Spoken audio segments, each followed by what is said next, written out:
네, 귀한 찬양 감사합니다. 사순절의 의미를 다시 한번 되새겨 주시는 귀한 은혜의 찬양인 것 같습니다. 오늘은 사순절 5번째 주일입니다. 하나님의 은혜와 평강이 현장에서 예배드리는 성도님들, 또 가정에서 온라인으로 예배드리는 모든 성도님들 가정에 충만하시기를 간절히 바랍니다. 지난 16일 미국 애틀랜타에서는 아주 끔찍한 일이 벌어졌습니다. 백인 남성이 마사지 샵에 들어가서 여러 사람에게 총을 쏘았죠. 그래서 모두 8명이 죽게 되고 1명이 부상을 당하게 되었습니다. 그 죽은 8명의 사망자 중에 6명이 아시안계 여성이고 그 중에 4명이 한국계 여성이었습니다. 지금 경찰이 수사를 하고 있는데 대부분의 사망자들이 아시안계 여성이기 때문에 이것은 인종 차별로 인해서 일어나는 것은 아닌가, 그런 의심을 받고 있고요. 그리고 지금 현재 미국 전역에서 아시안 혐오에 대해 중지해달라는 그런 시위가 일어나고 있습니다. 작년인가요? 작년 12월 20날 포천에서 어느 여성 노동자가 사망을 했습니다. 포천에 있는 농장에서 일하던 31살의 캄보디아 여성이 비닐하우스 숙소에서 사망한 사건이 있었습니다. 영하 20도 혹한에 보일러도 없이 자다가 죽은 것이죠. 요즘 세상에 겨울에 얼어서 죽었다, 참 동화 같은 이야기입니다. 그런데 이게 우리나라에서 일어난 일입니다. 경찰은 그 여성이 간경화 합병증으로 죽었다라는 사인을 발표를 했습니다. 그런데 과연 20도나 되는 그 추운 방에 불이 전혀 들어오지 않는 그 방에서 죽은 여성이 만약 따뜻한 방에서 지냈다면 과연 죽었을까, 그런 생각이 듭니다. 이처럼 우리가 살아가는 세상은 차별과 혐오가 만연합니다. 다른 사람들을 왕따시키는 일이 자주 일어나고 있습니다. 사회가 점점 GNP는 높아져 가는데 차가워지고 냉랭해지고 있습니다. 어떻게 하면 이 차가운 사회를 따뜻한 사회로 만들어 갈 수 있을까요? 우리 가족끼리 그리고 성도끼리 따뜻하고 훈훈한 그런 사랑을 나눌 수 있을까요? 그런 따뜻한 사회를 소망하면서 오늘 이 시간 말씀 안으로 들어가 보려고 합니다. 오늘 말씀은 예수님께서 삭개오를 부르시는 장면입니다. 오늘 본문은 다음과 같은 질문을 하고 있습니다. 부자도 과연 하나님 나라에 들어갈 수 있는가? 물질의 마음이 뺏긴 자도 과연 천국에 들어갈 수 있는가라는 질문을 하고 계십니다. 그런데 오늘 예수님은 이 삭개오를 통해서 우리들에게 그것이 가능하다고 말씀해 주고 있는 것입니다. 우리 누가복음 18장 27절은 이렇게 말씀합니다. 이르시되 무릇 사람이 할 수 없는 것을 하나님은 하실 수 있느니라. 재물에 시선을 고정했던 자도 그 시선을 주님께로 옮기면 가능하다는 것이죠. 돌아서서 삶을 재정립하면 천국에 들어갈 수 있다고 말씀하고 있습니다.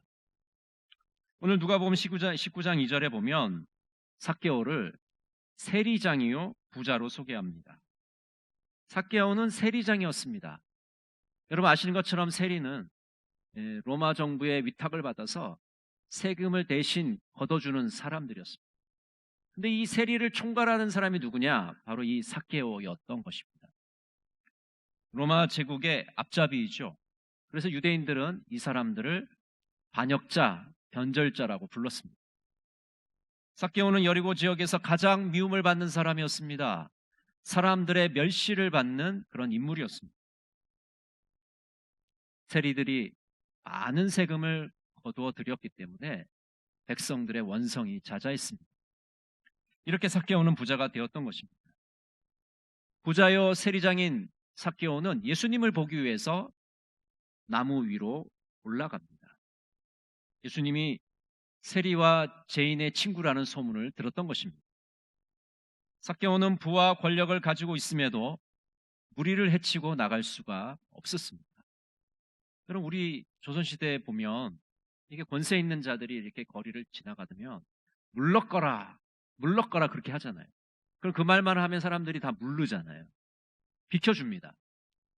그런데 삭개오는 아무리 등장해서 움직여 돌아다녀도 사람들이 물러나지 않는 것이죠.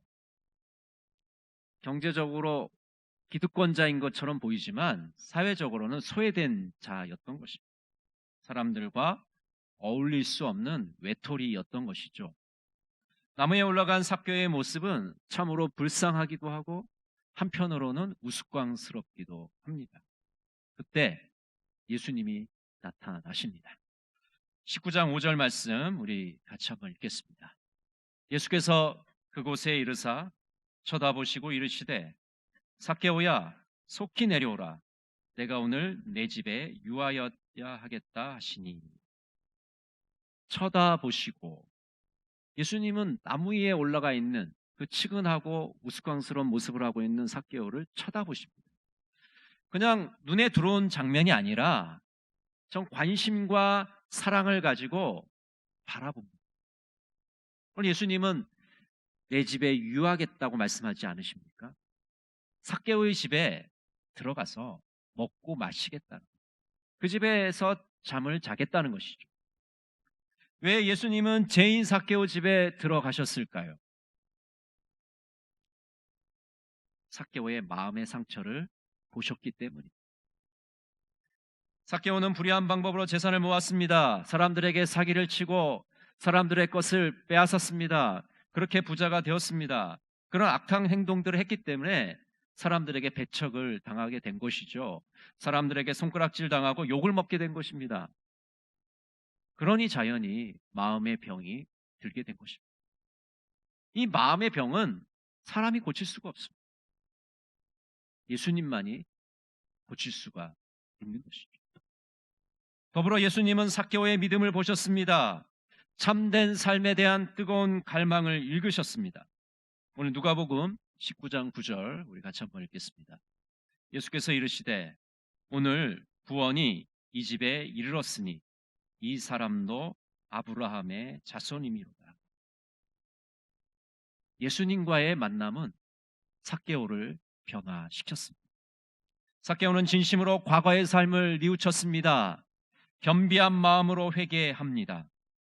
이런 삭개오에게 예수님은 구원을 베푸십니다. 그가 다른 유대인들과 마찬가지로 하나님의 사랑을 받을 자격이 있다고 선언하고 계십니다. 하나님의 눈에는 죄인 삭개오도 똑같은 하나님의 자녀로 보이기 때문입니다. 누가복음 19장 10절은 이렇게 말씀합니다. 인자가 온 것은 잃어버린 자를 찾아 구원하려 함이니라. 여러분, 예수님께서 이 땅에 오신 목적이 무엇입니까? 잃어버린 자를 찾기 위해서입니다. 그 잃어버린 자를 찾고 구원해 주시기 위해서입니다. 원래의 자리로 회복시켜 주시기 위해서 이 땅에 오셨다고 말씀합니다. 누가복음 5장 32절 내가 의인을 부르러 온 것이 아니요 죄인을 불러 회개시키러 왔노라. 에스겔 34장 16절 헤매는 것은 찾아내고 길 잃은 것은 도로 데려오리라. 상처 입은 것은 싸매주고 아픈 것은 힘나도록 잘 먹여주고 기름지고 튼튼한 것은 지켜주겠다. 이렇게 나는 목자의 구실을 다하리라. 예수님께서는 죄인을 불러서 회개시키십니다. 잃은 양이 위험에 처했을 때 그 위험에서 건져 주십니다. 이처럼 예수님은 죄인들과 잃은 양을 환대하시는 분이십니다. 그들을 환영하고 따뜻하게 맞아 주시는 분이십니다. 돈과 권력이 있음에도 불구하고 세상 사람들에게 손가락질 받았던 삭개오, 왕따 당하고 아무에게도 환영받지 못했던 삭개오를 예수님은 환영해 주십니다. 그 따뜻한 가슴으로 그를 안아 주십니다. 마치 탕자의 아버지가 탕자를 안아주듯이 두 팔 벌려서 삭개오를 안아주셨습니다. 예수님의 이러한 환대는 삭개오를 변화시킵니다. 오늘 19장 6절에 보면 이렇게 말씀합니다. 급히 내려와 즐거워하며 영접하거늘. 급히 내려와. 삭개오는 빨리 돌무화과 나무에서 내려옵니다. 기쁨의 좋은 소식을 들었기 때문입니다. 삭개오는 예수님을 진심으로 환영합니다. 마음이 기쁨으로 요동쳤습니다. 회개의 역사가 일어났습니다. 하나님의 나라가 삭개오에게 임한 것입니다. 삭개오는 자신에게 다가오는 그 하나님의 나라를 두 팔 벌려 껴안았습니다. 그는 하나님의 자녀가 되었습니다. 예수님의 환대를 경험한 삭개오의 삶에 변화가 찾아오게 됩니다. 자신이 받은 환대를 이웃들에게도 베풀기 시작합니다. 우리 19장 8절 말씀을 같이 한번 보겠습니다. 삭개오가 서서 주께 여짜오되 주여 보시옵소서 내 소유의 절반을 가난한 자들에게 주겠사오며 만일 누구의 것을 속여 빼앗은 일이 있으면 내 갑절이나 갚겠나이다.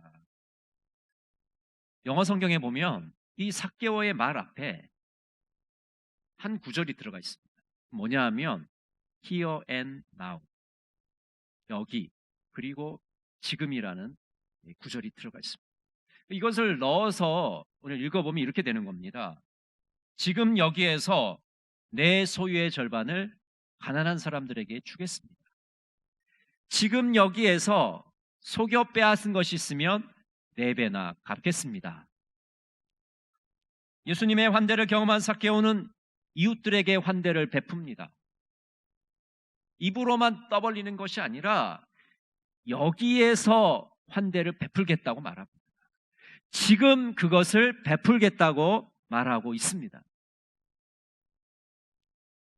삭개오처럼 자신이 받은 환대를 다른 사람들에게 베푼 사람이 또 있죠. 바로 아브라함입니다. 오늘 창세기 18장에 보면 아브라함의 환대가 나타납니다. 아브라함은 하나님의 사자를 영접하고 따뜻하게 환대합니다.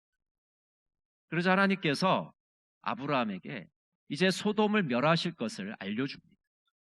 그러자 아브라함은 의인들을 악인들과 함께 멸하지 말아달라고 간청을 하고 있습니다. 단순히 조카 롯이 소돔에 살고 있기 때문에 하나님께 간절히 간청한 것은 아닙니다. 아브라함이 하나님으로부터 환대를 받았기 때문에 이제 자신은 다른 사람들에게 환대를 베푸는 자로 살아가고 있는 것입니다. 한 사람이라도 더 구원받기를 아브라함은 소원하고 있는 것입니다. 여러분, 우리 믿음의 진정성을 어떻게 알 수 있습니까? 우리가 참으로 예수 그리스도를 믿고 예수님의 제자이고 하나님의 백성이라는 것을 어떻게 알 수 있습니까? 다른 사람들에게 베푸는 환대를 통해서 우리의 믿음의 진정성을 증명할 수가 있는 것이죠. 내가 만약 하나님의 사람이라면 내가 받은 환대를 다른 사람에게 베풀 수 있어요. 내가 받은 것이 없는데 어떻게 베풀겠습니까? 하나님의 사랑을 받은 자만이 그 사랑을 다른 사람들에게 베풀 수가 있는 것이죠. 만약 내가 따뜻하게 다른 사람들을 환대하는 사람이라면 그 사람은 하나님의 사람인 것이죠. 로마서 12장 13절은 이렇게 말씀합니다. 성도들의 쓸 것을 공급하며 손 대접하기를 힘쓰라. 히브리서 13장 2절 3절은 이렇게 말씀합니다. 손님 대접하기를 잊지 말라. 이로써 부지 중에 천사들을 대접한 이들이 있었느니라. 너희도 함께 갇힌 것 같이 갇힌 자를 생각하고 너희도 몸을 가졌은즉 학대받는 자를 생각하라. 여러분, 사극에 보면 이 나그네가 이제 우물가를 지나가게 되면 나그네가 항상 하는 대사가 있잖아요. 뭐라 그럽니까? 낭자, 물을 좀 주십시오. 그럼 그 낭자가 물을 떠서 바로 줍니까? 아니죠. 그 표주박에 뭘 띄우죠? 예, 나뭇잎을 띄우잖아요. 나뭇잎을 왜 띄웁니까? 멋있으라고요?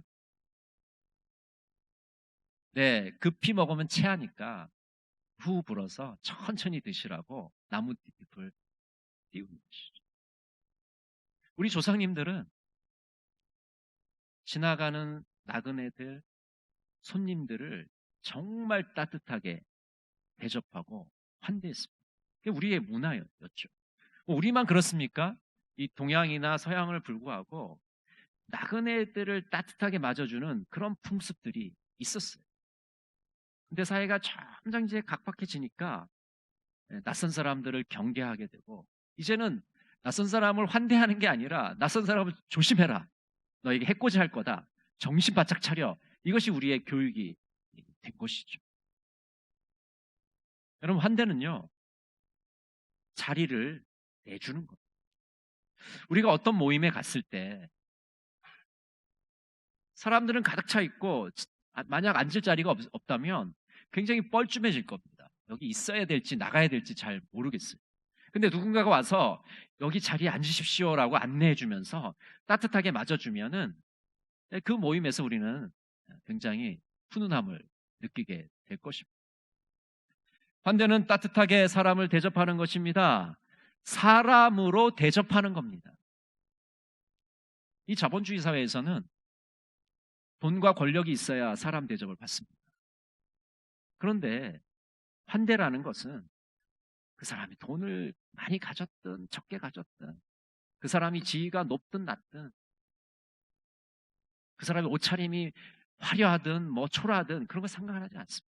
환대라는 것은 인간으로서, 사람으로서 그 사람을 대접하고 대우해 주는 것입니다. 우리 초기 기독교인들은 하나님의 환대를 가슴에 새기고 삶에서 실천했습니다. 그래서 그들은 감옥에 있는 죄수들을 도와주었습니다. 그리고 병든 자들과 죽어가는 자들을 보살펴 주었습니다. 실제로 기원 후 3, 4세기에 로마 제국 안에 전염병이 창궐했습니다. 정말 지금과 같은 코로나 같은 그런 병이 창궐을 한 것이죠. 수많은 사람들이 죽어가고 나뒹굴고 손을 쓸 수 없는 그런 상황 가운데 우리 믿음의 선배들은 자신들을 그렇게 핍박하고 조롱하고 멸시하고 괴롭혔던 그 로마인들을 차별 없이 간호해주고 그 병자들을 돌봐줬습니다. 그게 바로 기독교의 정신 아니겠습니까? 그것이 기독교의 사랑 아니겠습니까? 여러분, 지금도 마찬가지입니다. 우리가 처한 상황에서 환대를 실천해야 됩니다. 이 코로나 상황 가운데 가장 우리가 할 수 있는 환대는 무엇입니까? 정부의 방역에 적극적으로 협조하는 것입니다. 음식을 나누고 손님들을 잘 대접하고 어려움에 처한 이들을 잘 도와주는 것입니다. 지금 한국 사회는 급속히 다문화 사회로 넘어가고 있습니다. 수많은 외국인들과 우리가 함께 살아가고 있습니다. 제3세계 노동자들이 있고 국제에 결혼한 사람들이 있고 또 한국이 좋아서 눌러 사는 사람들이 있어요. 또 얼마 전에는 보니까 어떤 외국인이 한국 노래를 정말 발음 하나 틀리지 않고 잘 부르더라고요. 그만큼 이제 우리의 문화가 그저 우리의 것이 아니라 세계 여러 사람들과 외국인들과 함께 나누는 그런 문화가 된 것입니다. 거꾸로 말하면 무슨 얘기냐면 이제 우리만 한국 사람이다. 우리 문화는 우리의 것이다. 이렇게만 생각해서는 살 수 없는 사회가 된 것이죠. 이제는 외국인들과 함께 섞어 살면서 우리의 것도 지켜나가면서도 외국인들의 문화를 존중해 나가는, 그들을 인간 대접하는 그런 삶으로 나가야 된다는 것을 말해주고 있습니다. 조슈아 지프는 그의 책 환대와 구원에서 이렇게 말합니다. 혐오와 배제와 탐욕과 공포를 넘어서서 기독교는 사랑의 종교로 나가야 한다. 여러분, 우리가 입으로만 이웃사랑을 외치면서 실제로는 다른 사람들을 차별하고 혐오한다면 그것이 어떤 이웃사랑이 되겠습니까? 우리가 하나님의 사랑을 말하면서도 다른 사람을 왕따시키고 배척하면서 어떻게 하나님의 사랑을 입에 올릴 수 있겠습니까? 우리 안에 있는 탐심과 이 공포를 넘어서지 않으면 우리가 받은 그 하나님의 사랑을 다른 사람들에게 증거할 수가 없는 것이죠. 20년 전에 제가 어느 교회에서 사역할 때 일입니다. 그 당시는 지금처럼 이 사회복지가 많이 발달하지 않았습니다. 그래서 동사무소에서 종종 교회에 부탁하는 전화를 했습니다. 근데 그날도 이제 동사무소에서 전화가 왔는데 지금 미혼모가 있고 아기가 있는데 이 사람을 좀 맡아줄 때가 필요하다. 그렇게 연락이 왔습니다. 사회적 인식도 그렇고 어떤 복지도 제대로 되어 있지 않은 그런 상황에서 참 난감한 일이죠. 그래서 여러 복지시설에 전화를 걸고 기독교 단체들에게 문의를 했습니다.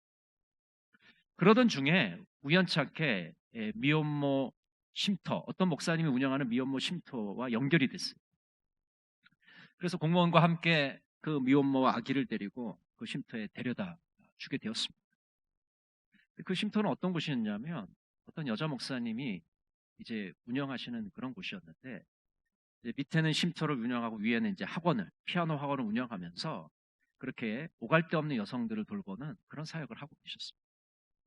제가 이제 궁금해서 그 목사님께 그렇게 질문을 했어요. 어떻게 이렇게 귀한 사역을 하시게 되었느냐. 뭐 지금도 그렇지만 그때는 더더욱 그렇지 않겠습니까? 미혼모를 바라보는 시각이 그렇게 곱지 않은 사회인데 자신이 이제 남편과 사별을 하고 딸 하나를 데리고 어렵게 그렇게 어려운 여자 혼자서 그렇게 어려운 시절을 이제 거쳐나가면서 정말 혼자 사는 그 여성들, 그 자녀들을 데리고 사는 여성들에 대한 그 마음이 이제 생긴 거죠. 그래서 그들을 내가 어떻게 돌봐줄까? 그들을 섬기는 그런 사역을 하게 되었다고 말씀하시더라고요. 여러분, 그 목사님은 주님의 그 무조건적인 환대를 경험한 신분. 하나님이 그를 두 팔 벌려 껴안아 주셨기 때문에, 환대했기 때문에 그 환대를 받은 그 사랑을 가슴에 품고 이제 다른 사람들에게 그 환대를 베풀고 있는 것입니다. 여러분, 우리가 환대를 해야 될 이유가 무엇입니까? 우리가 주님께 환대를 받았기 때문에. 주님이 두 팔 벌려 우리를 환대해 주셨기 때문에 그 주님의 환대를 가슴에 품고 이제 다른 사람들에게 환대를 하면서 살아가야 될 것이 바로 우리의 사명인 것입니다. 김기서 목사님의 따뜻한 사람 되게 하소서라는 기도문을 함께 나누려고 합니다. 자비로우신 하나님, 하나님의 형상대로 우리를 지어주셨건만 이 덧거친 세상에 사는 동안 우리의 마음은 그만 거칠고 황폐하게 변해버리고 말았습니다. 누군가를 진심으로 보듬어 안고 사랑의 시선으로 바라보고 그를 위해 눈물 흘리는 그 따뜻한 속사람들이 저만치 사라졌습니다. 거칠기 이를 데 없는 자아만이 난무하는 세상. 하나님, 우리를 불쌍히 여기소서. 그래서 우리도 그리스도처럼 상한 갈대도 꺾지 않고 꺼져가는 심지도 끄지 않는 그런 따뜻한 사랑의 사람들이 되게 하소서. 세상이 냉랭하다고 원망만 하지 말게 하시고 세상의 냉랭함을 따뜻하게 녹여내는 사람들이 되게 하소서. 아멘. 여러분, 세상이 점점 각박해지고 있습니다. 점점 차가워지고 사랑의 온기가 식어지고 있습니다. 그러나 우리는 주님의 환대를 경험한 사람들입니다. 아무 조건 없이 우리를 환대하신 그 주님의 사랑을 가슴에 새기시면서 오늘 또 따뜻한 사회를 만들어 가시는 우리 동강의 모든 성도들이 되시기를 간절히 바랍니다. 기도하겠습니다. 사랑의 하나님, 세상이 대리석 마냥 차갑습니다. 차별과 혐오, 왕따가 만연합니다. 주님이 우리를 두 팔 벌려 안아주신 것처럼 우리도 세상의 연약한 자들을 두 팔 벌려 안게 하옵소서. 환영하고 환대하는 사람으로 거듭나게 하옵소서. 예수님의 이름으로 기도드립니다. 아멘.